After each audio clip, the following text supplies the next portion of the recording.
Hey, what's up guys? BJ Dell back with a new video. Today's video, the first in a new series called Let's Draw.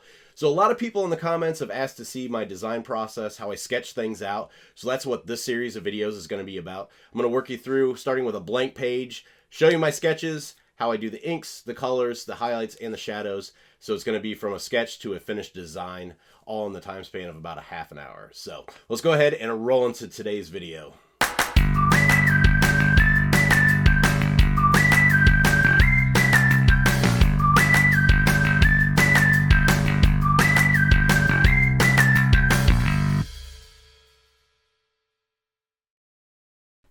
Alright, so the first thing I'm going to do is open up a new canvas here. Just show you, just got the background color set to white and the first layer right here.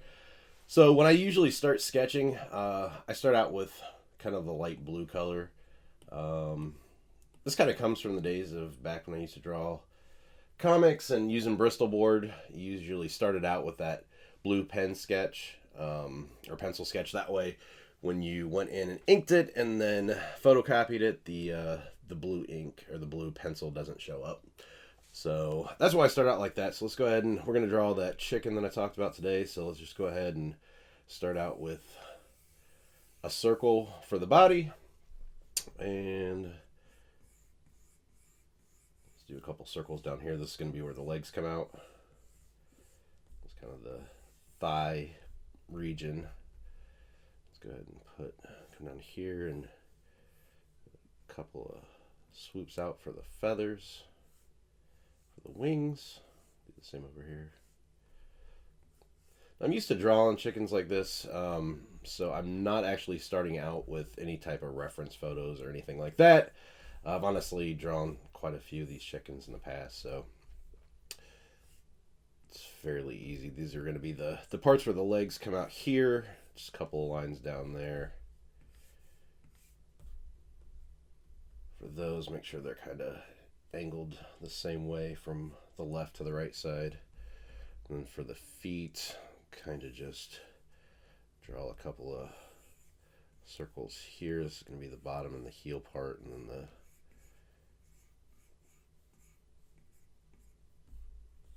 toe part's coming out there. So I'll pull this back further so we can kind of get them same size here from one side to the other. As you'll see too, as I'm doing this, I'm not going to add a lot of details in the sketch. I usually save the inking process for adding the details in. This is just to get the basic shape of everything down for when I go back in with the inks. So, and then we're going to draw the red part coming out the top here. All right, there we go. Couple of eyes. Give them kind of like a surprise expression, like something's going on here. So same thing with the eyebrows up there. Kind of like angled more of a surprised or a what the heck is going on look. Beak here, just kind of upside down triangle that's curved at the bottom. I'll kind of have the mouth coming down here. Bottom with the tongue, a little swoop here, and for good measure kind of throw some feathers around here. So he's flapping his wings, something's going on. So that's pretty much it for the sketch process. Like I said, just general layout of where everything's at. Next thing I do is go up to the layers menu, add a new layer. Once again, this is Procreate for the iPad, but this is the same across anything. So if you're using Photoshop or Clip Studio, anything like that, it's going to work the same way. And then I'll go back down to the sketch layer with the magic wand up here and drop the opacity down. I just want it barely visible. This is more of just, like I said, a reference guide to where I'm going to lay down the inks, so I don't want to see too much of it. And then go back up here to my top layer where we're going to start inking. So, and this honestly is wherever you guys feel comfortable where you start. I'll usually start with the eyes. It just gives me a good baseline where everything's going to be at. Like I said in my previous video with Procreate, the circle tool now, if you draw and hold, As you can see though, this right here, you got this kind of overlapped line. The best way to avoid that is not use the pencil and just use your finger. Gives you that nice perfect line. And I'll usually hit edit shape and then go to circle just to get it a little bit closer to where my original lines were. And then I'll usually draw this line underneath, kind of like a there we go, just a little extra line to add something underneath the eyes. There we go. Add the pupil in here.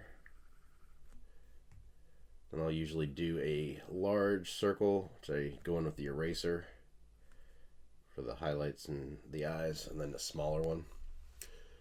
And now since I've got these the same size, we're actually going to just go ahead and slide this and duplicate it. Saves a lot of time here because we can just duplicate this, flip it horizontally, and then move it exactly where we want it to go. So that way those eyes are exactly the same size, exactly the same shape, and everything else. Saves a lot of time. One of the benefits of doing digital art for sure.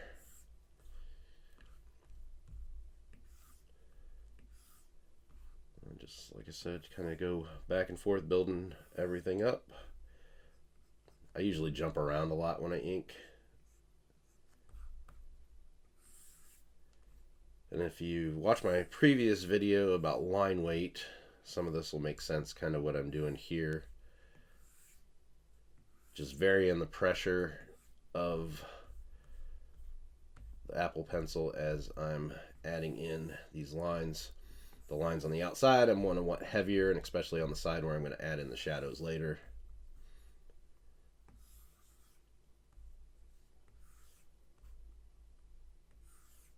And then just kind of pulling up on the pressure on my stroke at the end to give that nice, as you can see, this is kind of skipping right here. But no, pulling up on the pressure at the end to give that nice taper to the pen stroke. There we go.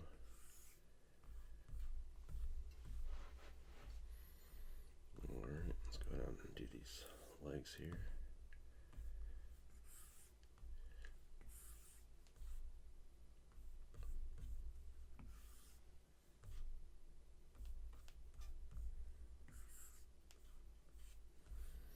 As you'll see too, as I'm going through and inking this, I will skip back and through and forth between layers. I'm going to combine these right now, but I'm going to make a new layer here to do the legs that are coming off of here. The reason being, it makes it a lot easier when I go back in to erase. So now I can go back to this original layer and I can erase this overlap section here and don't have to worry about messing anything up. It makes it a lot easier.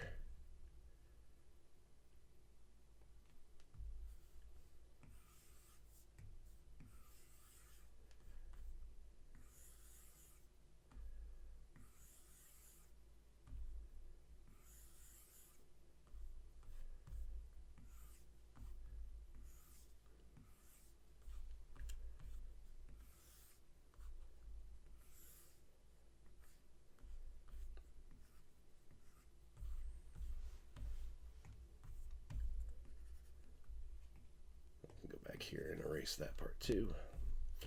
Here's the option as well, since we're flipping this over. If you want, you can always flip this foot over here. So if we go to our, I didn't put this on a separate layer, so if we go to the tool here and just lasso this and then hit duplicate down here, that's going to make that a whole new layer. And then if we go back up here to our arrow and flip horizontal, we can actually just swing that, swing that over here, and we've got the exact shape from one side to the other.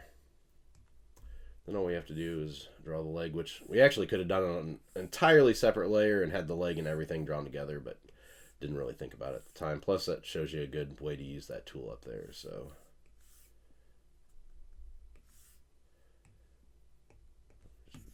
here and erase, oops, that overlap there.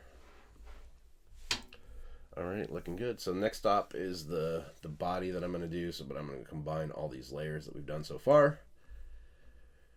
And then kind of go up here. Now, I'm not going to make the body go all the way around. I want these nice overlaps here to kind of add a little bit more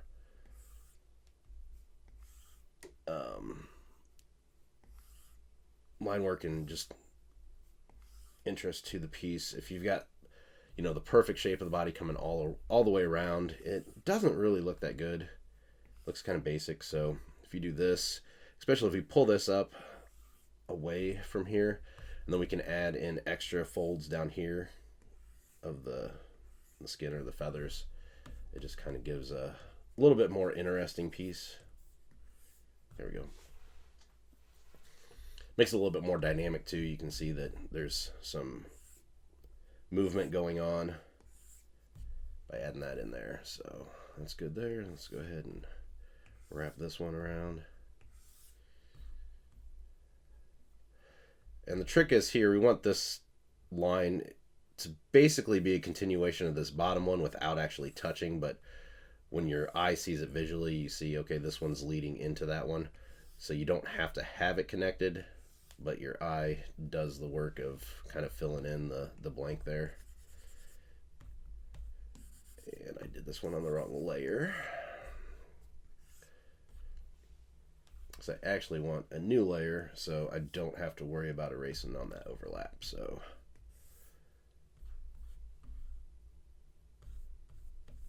let's connect this line here. Erases overlap here. All right. So we have that. Last thing that we need to do is the wings, which let's go ahead and put those on a separate layer. We're going to combine these again. Let's put these wings on a separate layer so that way we're just going to do one set, kind of be lazy, and then just duplicate them. So save a little bit of time. Especially, I don't want this video to run too long. That's why I kind of picked this that didn't take a lot of time to show your research of reference photos and stuff like that. Just more the basics of the shape and how to make it. I'll probably do another one in the future showing something with, you know, doing reference research and how to incorporate that. But for the sake of time on this one, I just want to make it fairly fast.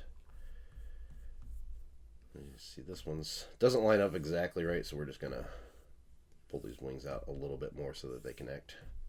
Very cool. And then one part I forgot with the sketch layer was I wanted to add the chin part down here, and then add one of the, whatever you call that little flap thing that comes down off. There we go. That looks good. We'll go back and ink that in then. And the chin's going to be shadowed pretty heavy, so I want the line to be a little bit thicker to show the weight of that. And once again, I kind of add these extra folds here just so it's a little bit more interesting and shows that motion on there. All right. Last thing I want to do is add these little bands across the toes. I think there's one down here too.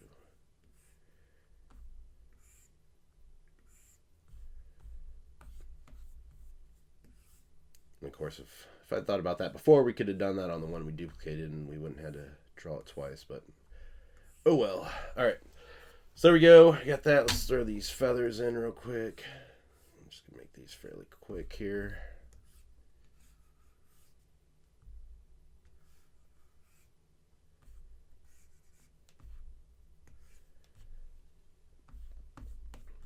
And so the feathers, they're doing basically the same thing that adding the extra lines we're doing. They're just showing that there's motion, and it kind of adds to the frenzy of whatever the chicken is experiencing or going through. So it's a good way to tell a story without words is adding extra lines, adding details like these feathers.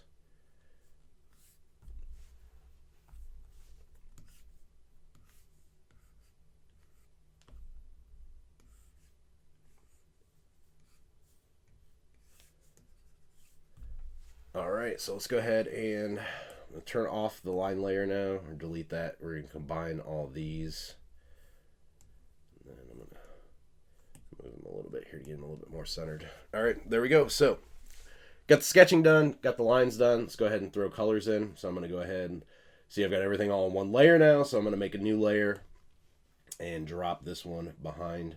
Now on Procreate, I've showed this in previous videos too. It's pretty nice and easy. If you select this layer and hit reference and then go down here to the bottom layer, anything that you do on this layer is going to be referenced by this. So you can actually just drag and drop colors onto this layer and it's going to fill it in like you were actually filling it in on the line layer.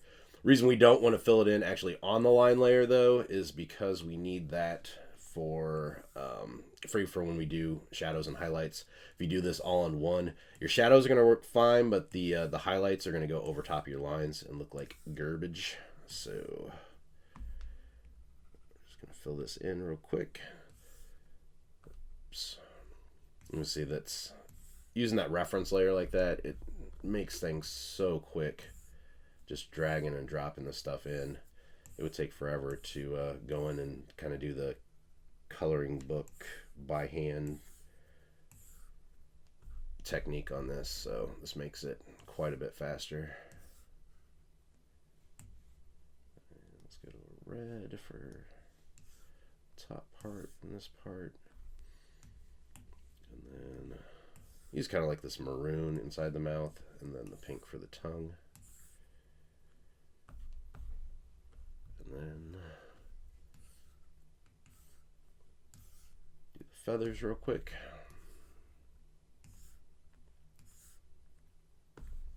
All right, there we go.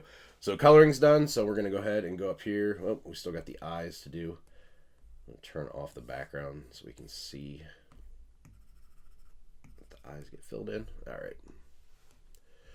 So now we need to decide as far as the shadows go, where the light source is coming from. Let's go ahead and make a new layer. This shadow layer is going to go in between your lines and your flat color layer.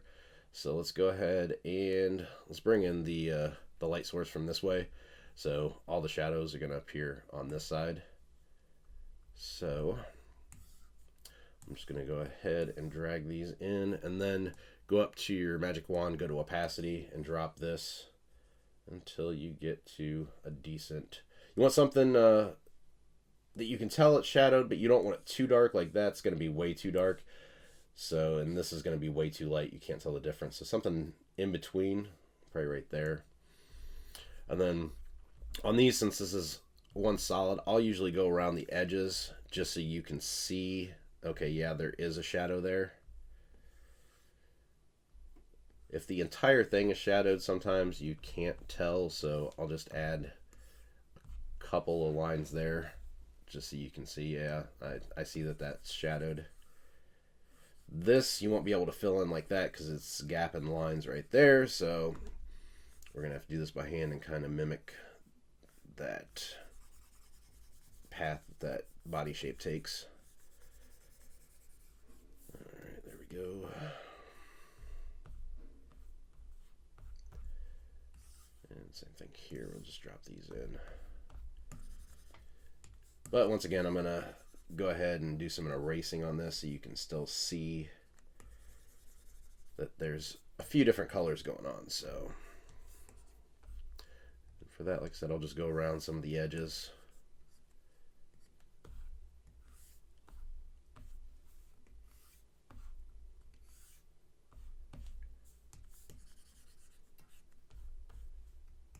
I wouldn't overdo this by any means, but do it enough to where the viewer is going to be able to tell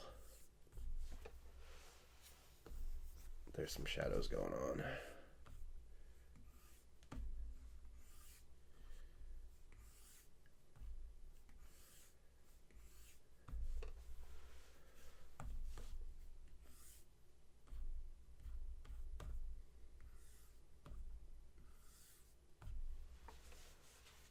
All right, stuff's pretty good. Feathers. I'm just going to go on the bottom underside since light's coming in from this way from the top. These bottom parts are going to be the shadowed part. Tops will be the highlighted parts. Usually go heavier with the shadows than I do the highlights. It just kind of adds a little bit more dimension, and it's, I guess, kind of the style I work in. Some artists might do the opposite, but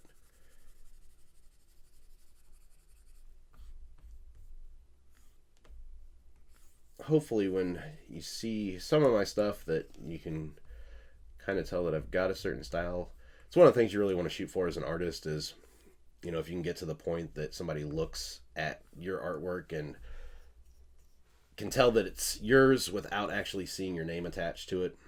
I see a lot of artists that are honestly a lot better than me online, and they all look the same. I don't know if it's like an age thing that they grew up watching certain videos or learning certain techniques, but you know, there's a lot of artists that are from the younger generation that you really cannot tell, you know, from one from another. Like, you put two pieces next to each other and they look exactly the same. I think it's really important in art is to develop your own style. So you can kind of make a name for yourself and people recognize your work rather than just kind of following in the Me Too way of doing things. And that takes time.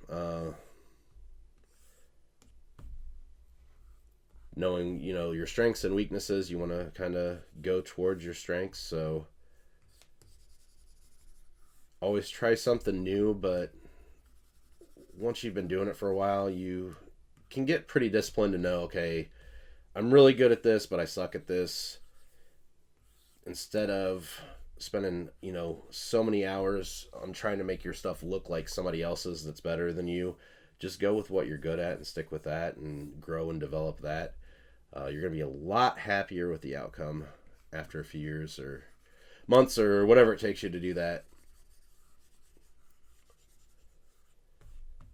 Always throw these shadows in underneath the eyebrows that go down to the top of the eyes. Do the side of the beak since the light's coming in from this way. This underside of the beak. This back part of the tongue.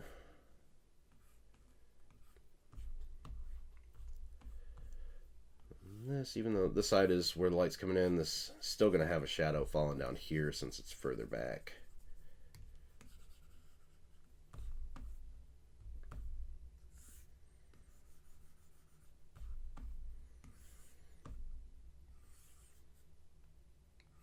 Yeah, I want to do a lot more of these videos. I'm thinking just doing like a Let's Draw series, since that's what a lot of people have asked for in the comments. I know some of the requests were for, you know, common stuff that you would usually draw, especially in like t-shirt design. So if you're doing like food or animals, that's why I picked the chicken for today. So I think I'll probably do some food ones too.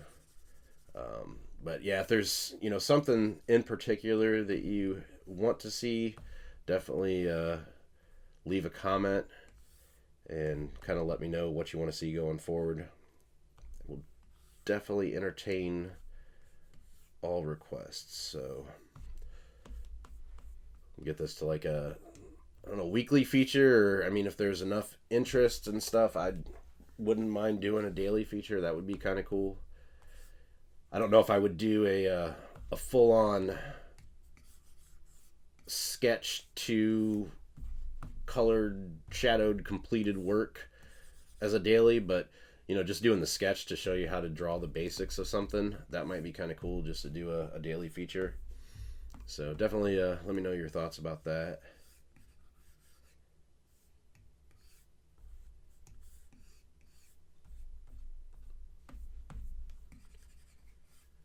Alright, almost done with the shadows.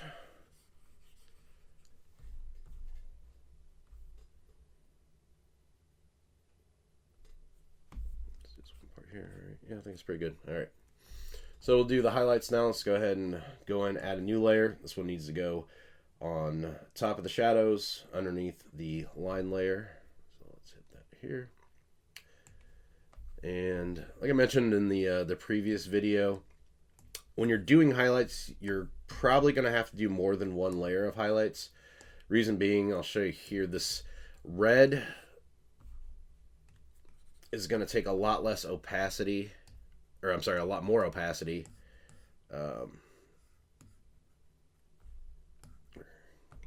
To get the right highlight. I guess, yeah.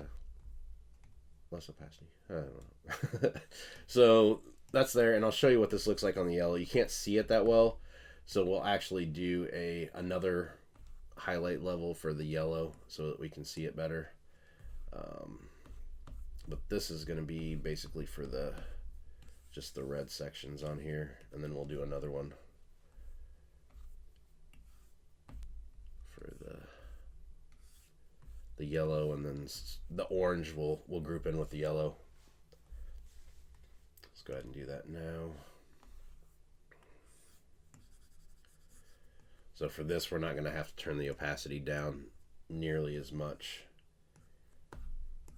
as the red, just because the yellow is a lighter color to start out with.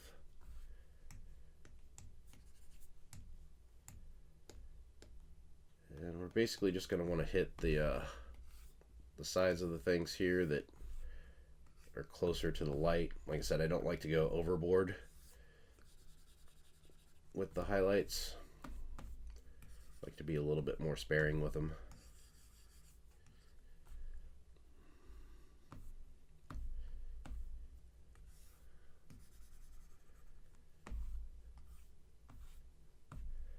Oh, one thing I noticed here I want to do is add the extra shadow in this bottom part where his leg comes out of. There we go. Go back to the highlights then.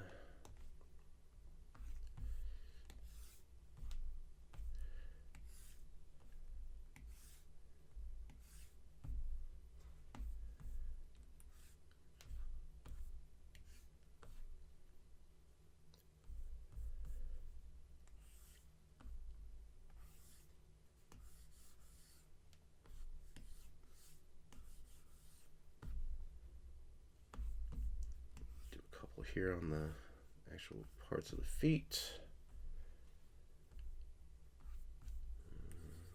Oh, that's the red, so we need to switch back here.